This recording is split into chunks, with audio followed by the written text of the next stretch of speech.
あなたのために日本の輸入ビデオゲームの楽しみな時間 bn-game.com Hi everyone, this is Bobby from bn-games.com, and we're here doing another episode of Region Locked. Today we're playing Remote Control Dandy SF, which is a game for the PlayStation 2. This is going to be one of our first supplements. This game was actually covered in the Classic Capture series. That will be linked in the video description below and can be seen in the PlayStation 2 Classic Capture series part. It has its own playlist. As well, we have a complete playthrough of the entire game, start to finish, with all the videos involved. In fact, I would say we have the most comprehensive coverage of this game on the internet.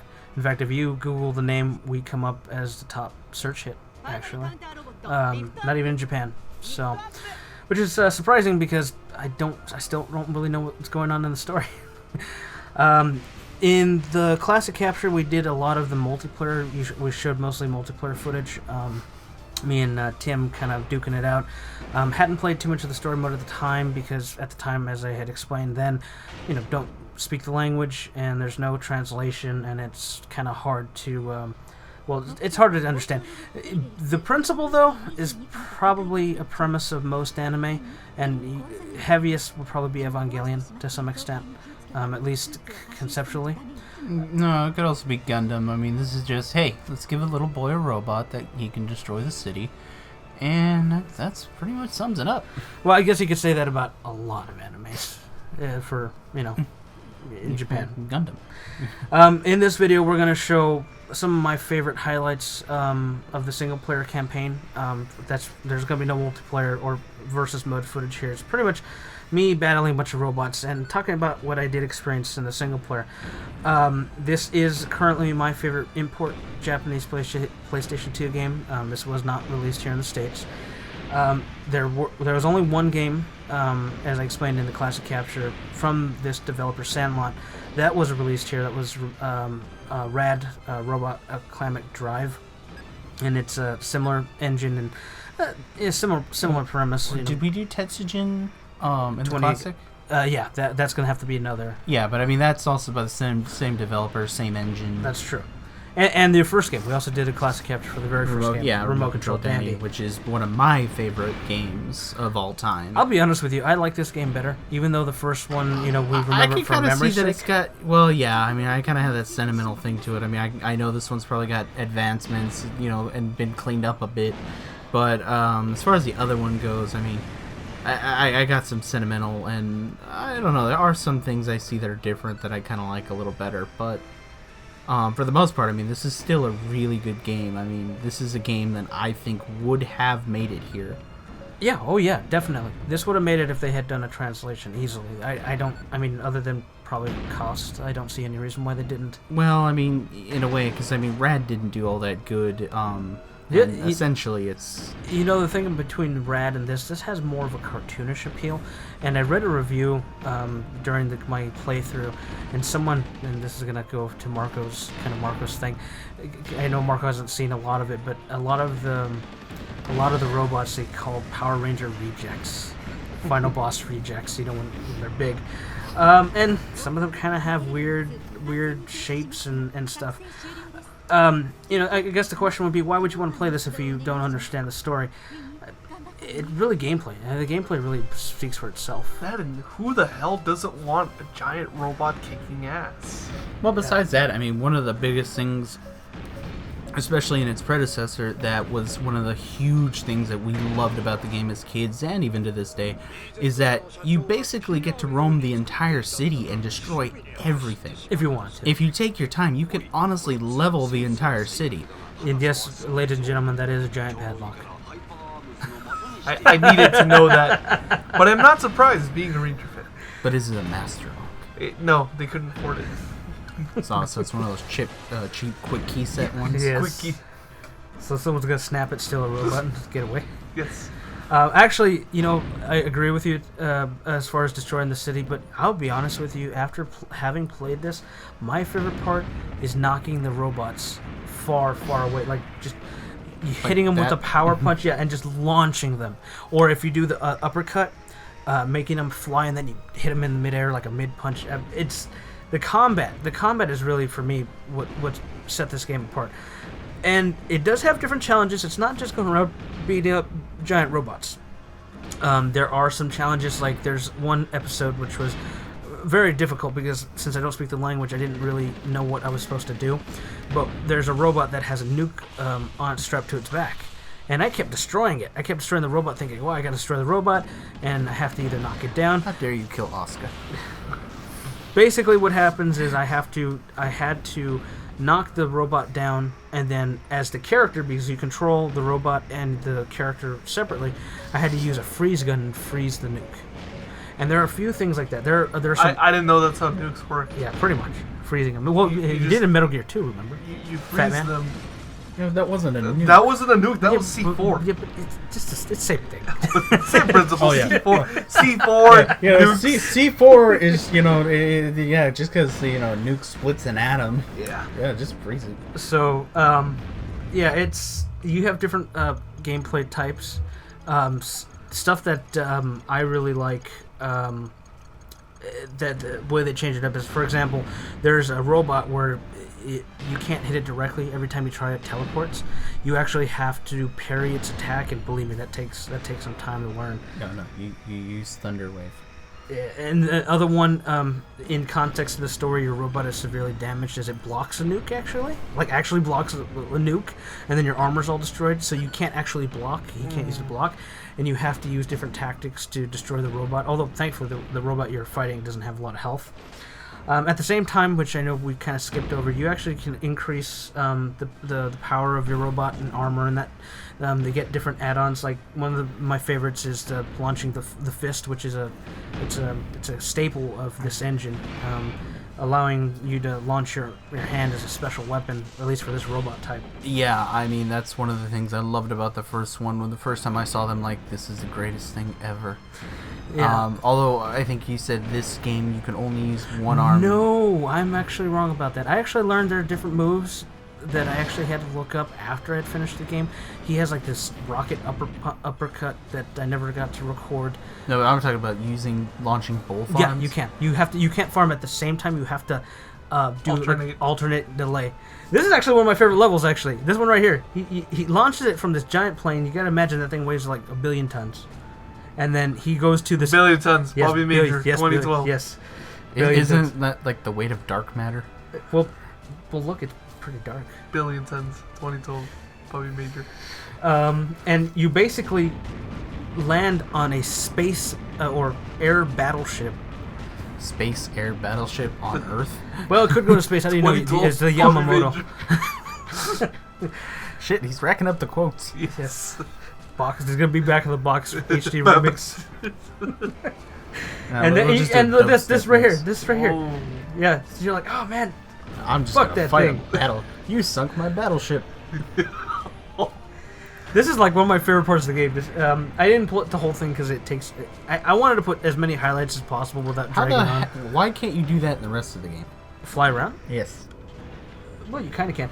This is actually my favorite boss battle right here. This is the third to last, and he's bigger than me, and he's got these golden axes, and he wants to, slice me up. But see, is that the man with the golden gun? He went down pretty easy, so no. Well, he only had one bullet. I don't know. But like I said, there's it's not you don't have to play the game for the story. I think the gameplay alone is fun enough. And once you unlock everything, the versus mode is pretty good, as long as the other person who's playing it Kind of competent, otherwise it's easy. Yeah, then that becomes child's play. I would destroy I would destroy you right now with as much practice. It does have the most complicated control scheme ever devised. It uses absolutely every button and every button combination you can think of on the controller, or is possible. In a sense, can you really say that with Steel Battalion?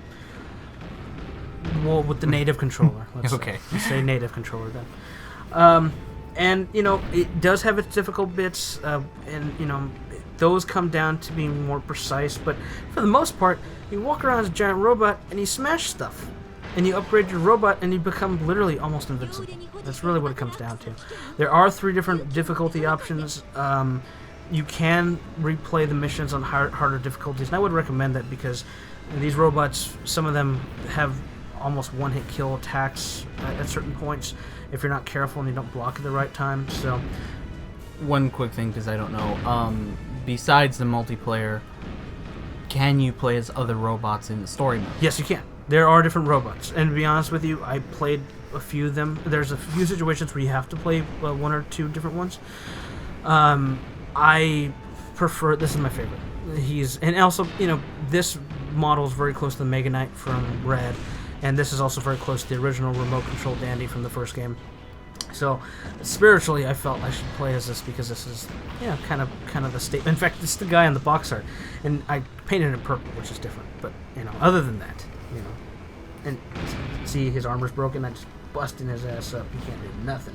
That is one of the things I liked about this. I mean, it actually kind of showed physical damage, and it was it was actually pretty impressive. I mean, it didn't look cheesy or, like, I don't know, just not overly done. If this thing needs anything, it's got the Shadow of Colossus issue. It needs faster hardware. Yeah. There are some slow. It's not unplayable slowdown, but when the thing is struggling because it's doing a lot. I mean, these are really high poly models. It's got all the destruction effects. Smoke usually kills the frame rate more than anything else, like when a building goes up.